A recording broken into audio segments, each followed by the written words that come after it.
Coverage. What is a watch and how does that compare to a warning?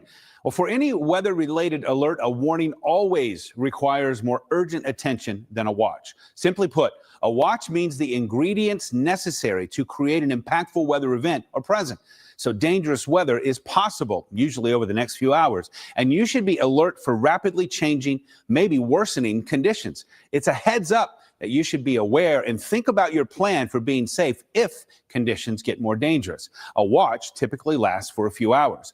Now, a warning is a level up. It means there is high confidence or even certainty that dangerous weather is occurring or is imminent.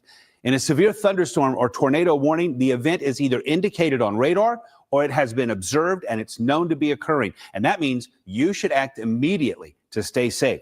A warning typically lasts no more than an hour or so. Now, recently, the National Weather Service added something new to severe thunderstorms warnings to better communicate to the public when warned storms are expected to be especially dangerous. So now, in addition to the base severe thunderstorm warning, where winds greater than 58 miles per hour, quarter size, or larger hail are expected, there are two new categories, a considerable category and a destructive category.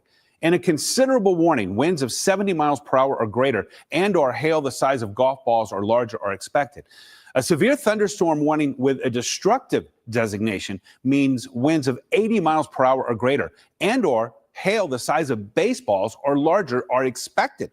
A thunderstorm warning with a destructive tag is the most serious thunderstorm warning, and that's going to trigger an alert on smartphones and other electronic devices. Colin? Hey, thanks, Keith. If your location is under a tornado warning, knowing where to go and acting fast is key. You want to make sure to find a sturdy structure, and this does not include mobile homes or vehicles. You'll want to get to the lowest floor and put as many walls in between you and the outside as possible. So in this example, going to the hallway, the stairs, closet, or bathroom, that would be your best option. You'll also want to avoid windows and doors. And if you have a basement, that's always going to be your best spot to be. Now, it never hurts to cover yourself with blankets or a mattress for extra protection while in your safe place, and create a plan with others in your home right now. That way you know what to do and where to go before disaster strikes. Will? Some great reminders. And when it comes to tornado safety, it's vital to have multiple ways of receiving alerts. So be sure to utilize apps on your mobile devices with push alerts enabled for severe weather. This includes our free Weather Alert Network app. TV and radio stations relay severe weather information in real time as well. We'll stay on air for any tornado warning in West Michigan, and this includes our streaming platforms too. Tornado sirens are designed to alert people outside, and they should never be the main thing you rely on. Some cities and towns don't even use them either. Now, last but certainly not least are NOAA weather radios. They may sound old school, but they're one of the most reliable methods of receiving weather alerts you can find. This year, weather radios reached a milestone. I spoke with meteorologist Bruce Jones with Midland Radio about why these devices are still so relevant a half century into their use. It's what some call the indoor tornado siren. Is small that my town will ever get hit by a tornado. It's something that I need to be prepared for. So get prepared before. These NOAA weather radios are not very expensive. They can save your life. The origins of the weather radio as we know it can be traced back to 1974. April of that year brought one of our nation's most violent tornado outbreaks. The so-called super outbreak was the first on record to produce more than 100 tornadoes in a 24-hour period. 335 lives were lost across 13 states, including 3 in Michigan.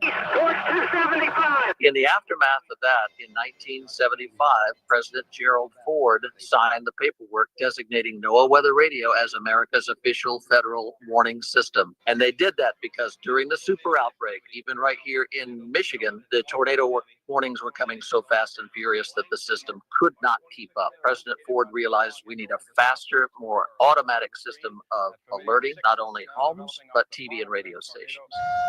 Today, there are 2 additional parts to the federal warning system. The emergency alert system gets warnings to local TV and radio stations. At the same time, wireless emergency alerts utilize cell towers to send out critical alerts to mobile devices. But it all starts with the weather radio. It remains the gold standard for receiving a weather warning.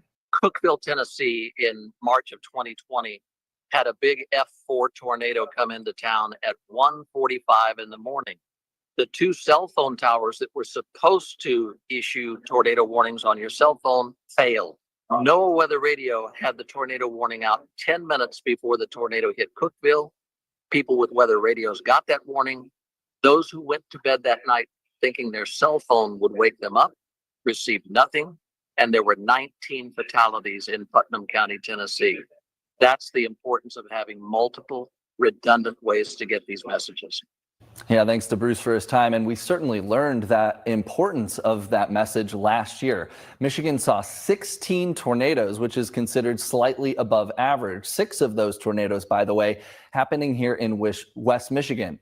May 7th is a day many of us will never forget. 4 tornadoes touching down in West Michigan that afternoon and evening, including 2 EF2s, one, of course, in Portage and another in St. Joseph County. Jeff has more on the impacts still being felt in Portage. Thanks, Will. Last year's tornado is still fresh in the mind of many in the city of Portage and throughout Celery Flats property. Meteorologist Jeff Porter walked the grounds to see just how extensive the tree damage still is and what the plan will be moving forward. Come fly with me through News Channel 3's Sky Eye 3 drone over the pavilion at the Celery Flats. Beyond the walking trail, check out all the trees that are laying flat on the ground. It looks like our EF2 tornado happened yesterday or last week or last month, not nearly a year ago. What is the plan for all of this? Is there a plan? So we do have, and it's held up right now, but we're hoping to get access to a $150,000 grant that we received from the U.S. Forest Service through the DNR. So we've got that. We have money in our capital budget for it. Feels like you've probably been talking with the DNR a lot. We have. It's been an ongoing conversation. It's hard. It's been a year. Our state legislators were able to get some money in the budget. The state's fiscal year is until October.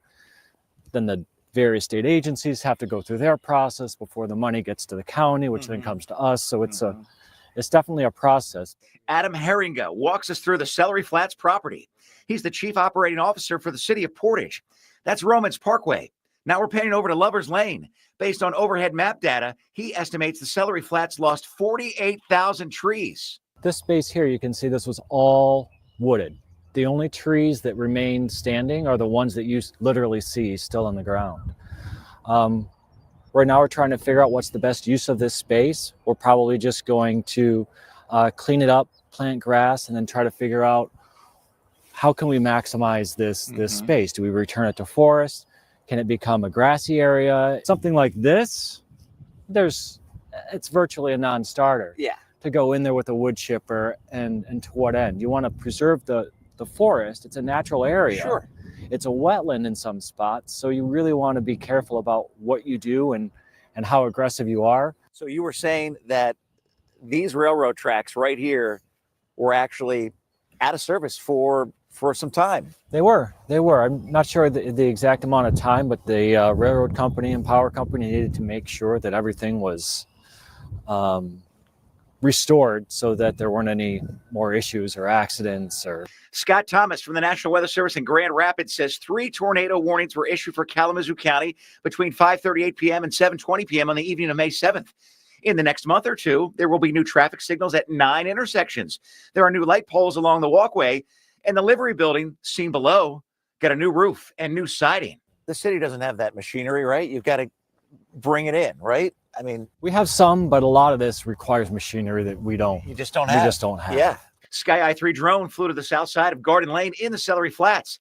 That's the Hayloft Theater. I mean, it's almost even remarkable that it was just this side and the other side and not more of the building itself.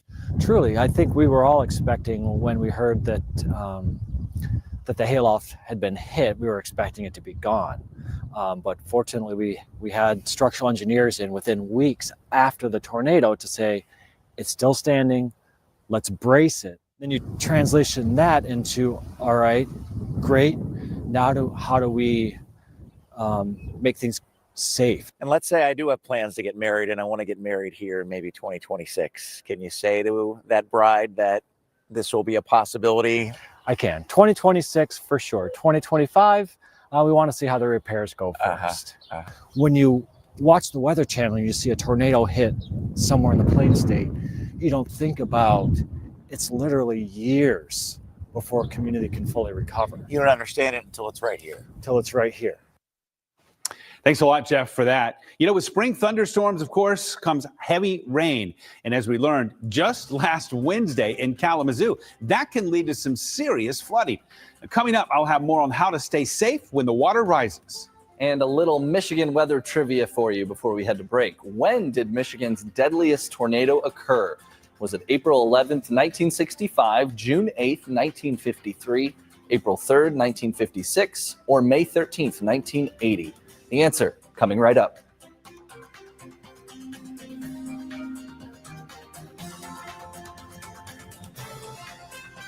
People in need of mental health help, not knowing where to turn in a crisis. If you're able to get your needs met, that's life-changing. The News Channel 3 I-Team reveals what's being done to improve access to treatment. Monday at 11 on News Channel 3. Get the News Channel 3 Weather Alert Network app now.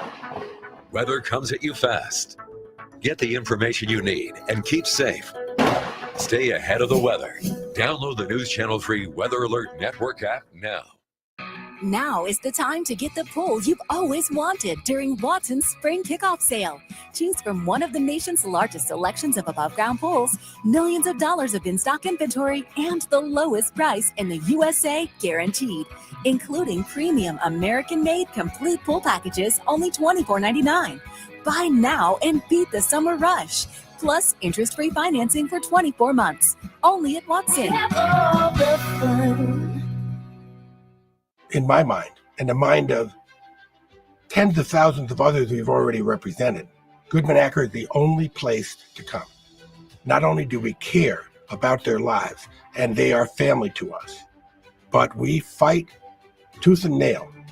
We are the most competitive lawyers on the face of the earth, and we do not like to lose. Goodman Acker, good decision.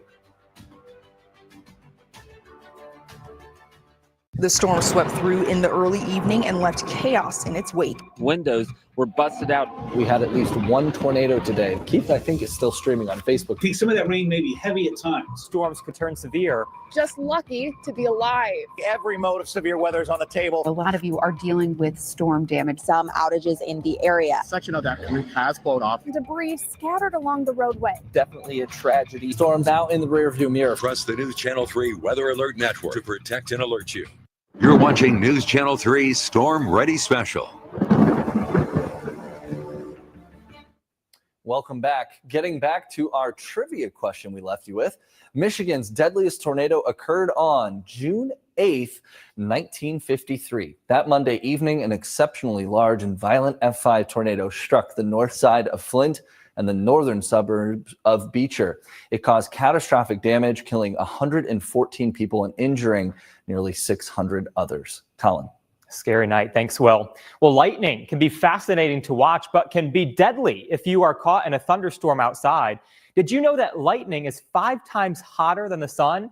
And between now and between 2006 and 2021, rather, there have been an average of 28 fatalities from lightning per year. And about 3/4 of those fatalities occur in the summer months. Now, 80% of lightning fatalities are male and 60% were playing outside. So it's important to always head indoors when thunder roars. If you are stuck outside, find a low-lying spot away from tall trees and structures. Keith? Thanks a lot, Colin. You know, when you think of spring and summer weather, thunderstorms, of course, come to mind. And with thunderstorms comes the threat of flooding. And while lightning, high wind, and tornadoes get a lot of the severe weather attention, flooding is among the most dangerous weather threats. Saturday, October 14th, 2017. A cluster of thunderstorms dumped heavy rain on West Michigan for several hours. And by the time it was over, more than 6 inches of rain had fallen in Kalamazoo. Lawton reported nearly 8.5 inches and Portage 7.5. WMU's Waldo Stadium was flooded, forcing the Broncos to postpone their homecoming football game. The flooding, like the rainfall that caused it, was extraordinary. Unfortunately, it doesn't happen often. There are 3 types of flooding that occur in West Michigan. Aerial flooding happens when a heavy rain event causes creeks and streams to be overwhelmed. And once the rain ends, the water quickly drains and levels return to normal, usually within a few hours. River flooding is more serious and longer lasting. It may result from a long-term rainy pattern or perhaps an ice jam. When one of our major rivers floods, like the Kalamazoo, the St. Joe, or the Grand, the impacts can last for days. And flash flooding, like in October 2017, is caused by an extraordinarily heavy rain event or perhaps a dam failure, causing rapidly rising water in creeks and streams or in low-lying spots, even roadways. Flood advisory is flooded roads and maybe a few flooded yards. The flood warning steps it up a notch. And now Andy Dixon is the hydrologist at the National Weather Service office in Grand Rapids, and he says flash flood warnings in our area are rare and should be taken very seriously. And the flash flood warning is truly rare levels of flooding now. And so we save that. That's our biggest and best message, to reach out and get your attention. And so we save that for when it's really the most critically needed. Dixon says there are a couple of basic safety tips to remember when flooding is occurring. The first, never drive through water where you can't see the ground. Just 1 foot of flowing water is enough to lift a car and take it downstream. The second is similar. Never walk through water where you can't see the ground. Just 6 inches of flowing water can sweep you off your feet. The message that we have tried to get into everybody's head is turn around, don't drown. And so the idea there is that you might think that you know how deep that water is in front of you. You might think that you know how fast that water is moving in front of you, but you really don't. Now, Dixon says the National Weather Service office in Grand Rapids typically issues about 10 to 20 flood advisories a year, so they're not uncommon. But a flash flood warning is different. The last one issued by that office was more than 3 years ago. Colin? Wow, thanks, Keith. Well, just because we live in Michigan doesn't mean we escape high heat in the summer. And this year is the 30th anniversary of the 1995 heat wave, which killed over 1,000 people in the United States, hundreds of those deaths occurring in Chicago. The temperature rose to 101 degrees in Kalamazoo on July 14th in 1995, and the heat index topped off at 124 degrees. It doesn't take those impressively high temperatures to lead to problems, though. Temperatures rose into the mid-80s in West Michigan on August 13th of last year. That's the day a child passed away in a hot car in Vicksburg. We deal with high heat, heat-related illnesses, and even death here in West Michigan. I spoke with a physician assistant about the signs of heat stress on our bodies and the importance of checking up on others. Fun comes to mind when people think of summer, but there are also dangers that come along with the hot temperatures. Some people have to be outside for work or for a sport, but as Andrew Zulp, a physician assistant at Western Michigan University, says, there are ways to minimize the risk of heat-related illness. Acclimating ourselves to that heat if possible, knowing that if we're going to be outside, maintaining appropriate hydration and seeking shade on a frequent basis is certainly important. According to OSHA, 50 to 70% of outdoor worker fatalities occur in the first few days of working in hot environments due to a lack of heat acclimation. These deaths could have been prevented if action were taken. That's why it's important to know the signs of heat exhaustion and heat stroke. Heat exhaustion is where you just start to feel weak. And those are the symptoms of maybe that increased breathing, your heart rate's going fast, where you're feeling more fatigued, versus heat stroke. That's the end stage of that heat exhaustion, where your body is essentially starting to shut down. NOAA estimates that over 200 Americans die each year from the heat, which makes excessive heat the #1 weather-related killer in the U.S. From a population standpoint, just those heat waves are just impacting greater percentages of people versus a severe thunderstorm or even a hurricane. Certain populations are more at risk for heat-related illnesses. Patients with underlying heart disease, underlying lung disease, underlying kidney disease. We often hear about vulnerable populations, the young folks, the older folks, pregnant people are very often at risk of heat-related illnesses. It's important to check up with friends, family, and neighbors during heat waves, especially those more vulnerable to high heat. Now, when it comes to alerts for the heat, there is a heat advisory and an extreme heat warning. So here in West Michigan, a heat advisory is issued when a heat index is between 100 and 104. An extreme heat warning is issued when a heat index is expected to rise to or above 105 degrees and stay above 74 at night. Will? Yeah, Colin, here's another trivia question for you. What is the largest hailstone that Michigan has ever seen? is the answer. 3.5 inches, 5 inches, 4.5 inches, or 6 inches. The answer when we come back.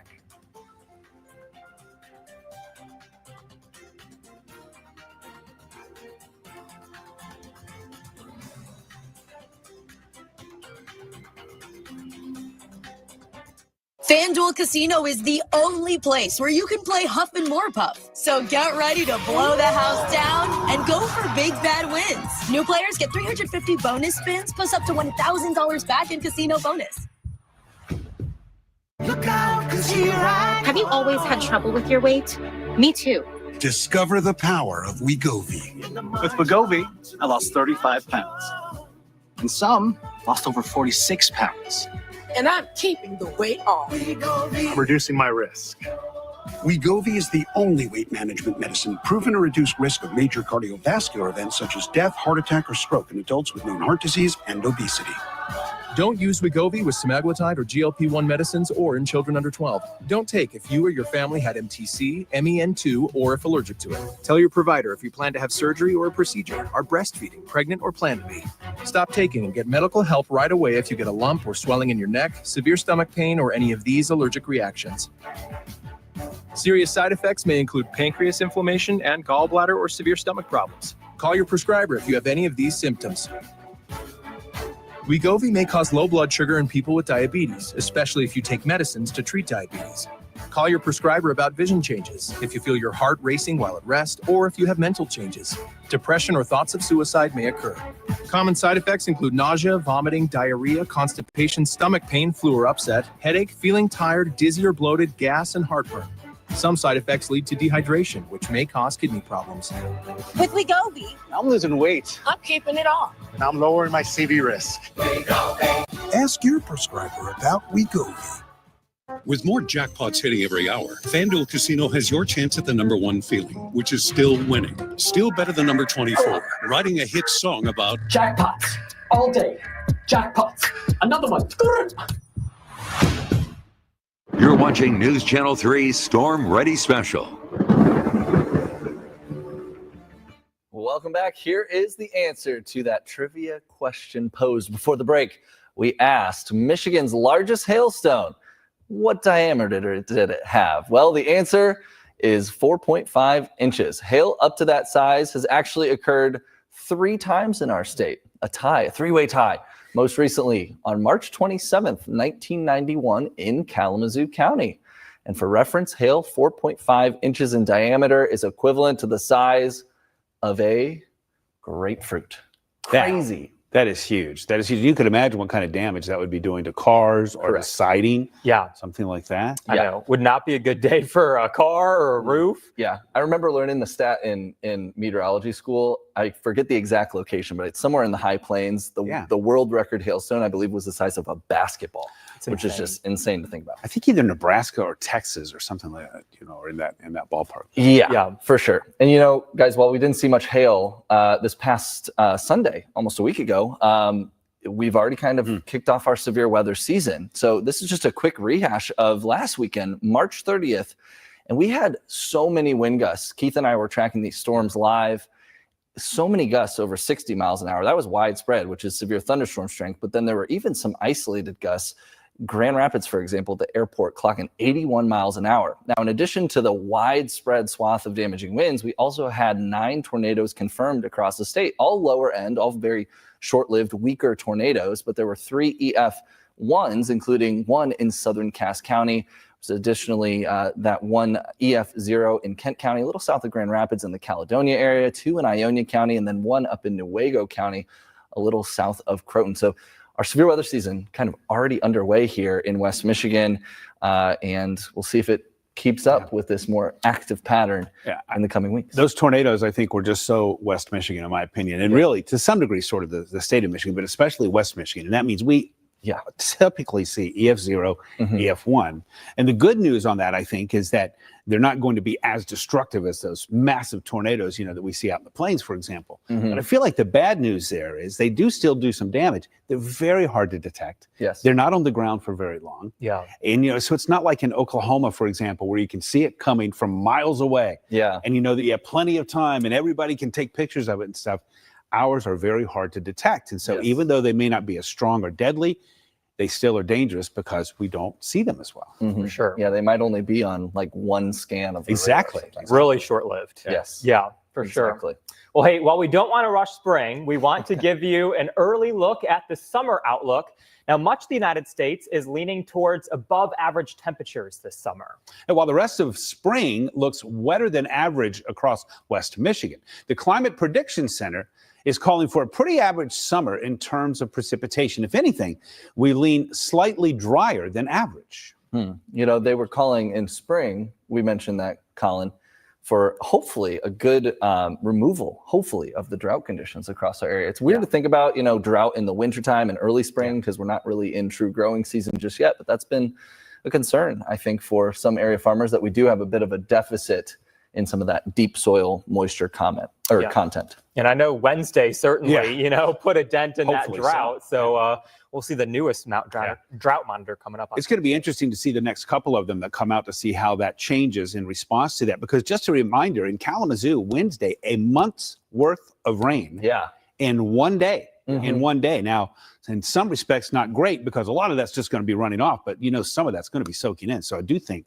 it should improve the conditions. Yeah. And great reminders on your flood piece, by the way. Yeah. Oh, yeah. Very much. That's right. And boy, we got to practice some of those for sure. Hey, thanks again, everybody, for joining us for our Storm Ready special.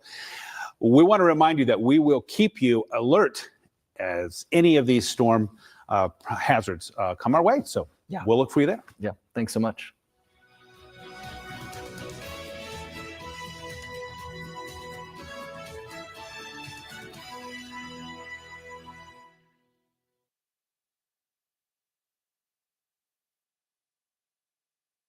Get an 11% rebate on your bathroom upgrade now at Menards. Max has more than 1,000 showers, bathtubs, and surrounds to add luxury and style to your bathroom. Get this U-Towel Metro shower for $2159.99 after rebate. Finish your project with our great selection of shower heads from Waterpik. They have innovative, sleek designs with Power Pulse therapeutic massage for your comfort. Pick up a 6-spray setting shower head for $35.59 after 11% rebate. Save big money at Menards.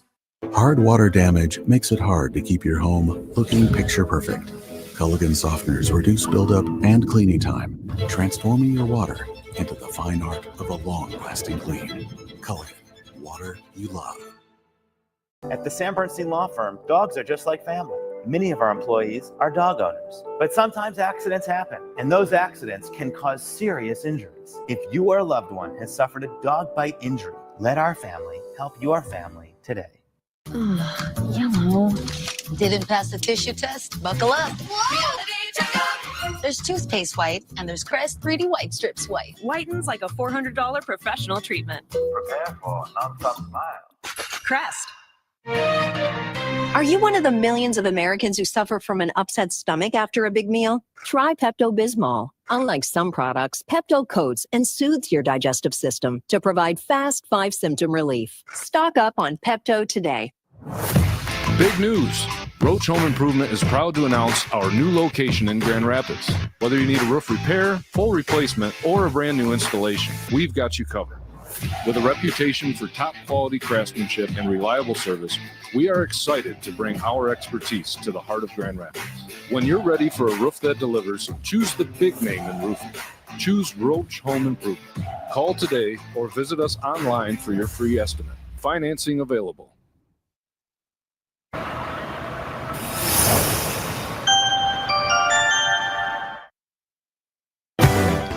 Good morning. It's April 5th, 2025. Welcome to CBS Saturday Morning. Stock market chaos, a massive two-day sell-off on Wall Street as global markets continue to feel the pain from President Trump's new tariffs. We'll have the latest on prices and some of the tariffs that went into effect overnight. Deadly storms, heavy downpours, and flash flooding continue to slam parts of the South and Midwest, already devastated by days of intense weather. We are live with the damage, plus details on what's next for the region. History on ice, a once unthinkable record in the NHL is tied last night in dramatic fashion. We'll show you how Alex Ovechkin joined the great one, Wayne Gretzky, at the top of the all-time goal record. And the price of admission, the cost and difficulty of getting that coveted seat to see your favorite artist has become a blood sport. This morning, our year-long investigation into the ticketing industry. See where your money is going and hear from the artists, executives, and scalpers who created the current market. But first, we begin this morning with a look at today's eye-opener. The United States Senate has ended a marathon late-night voting session. The yeas are 51, the nays are 48. The concurrent resolution, as amended, is adopted. The Senate passing a budget blueprint overnight for President Trump's tax breaks and spending cuts, what President Trump calls the big, beautiful bill. The framework now goes to the House. Well, TikTok won't be going away, at least for another 75 days. Less than 1 day before TikTok was set to be sold to American owners or go dark, President Trump has pushed the deadline back. It delays the enforcement of a law that would ban the app. And now to the future of space travel. Splashdown. 4 private astronauts who launched from the Kennedy Space Center are back on Earth after splashing down in California. They were the first crew to explore the Earth's polar regions from space. Do the hammerlock. How's this for grappling with faith? With attendance declining, a church in the UK had to get creative to survive. And the answer was righteous wrestling. Once a month, St. Peter's Anglican Church begins with a short homily and a prayer. Then it's on to headbutts and chokeholds. History has been matched in our nation's capital. Here's a pass. Ovechkin scores! The Great Eight stand side by side with the Great One. Ovechkin with 2 goals to tie Wayne Gretzky at 894. The next chance for Ovi to break the record comes on Sunday. Finally, a primate with a lead foot. This little monkey is in a hurry. Look at him speed along in his toy truck. Hope he's got insurance. This morning's Eye Opener is presented by Progressive, making it easy to bundle insurance. I don't know what to say to that other than that it's awesome video. Let's keep going. Let's get going. Leadfoot Monkey. Welcome to the weekend, everybody. I'm Dana Jacobson along with Michelle Miller. And this morning, we're going to take you behind the scenes of the concert industry. As you've probably noticed, it's harder and more expensive than ever to buy a ticket to see your favorite artist. Well, for the past year, we've investigated why that is. We spoke with artists, scalpers, and executives who control the ticketing. Join us as we find out how it got so bad and what it's going to take to change it. Then it's Final Four weekend, and Powerhouse Duke is looking to capture its 6th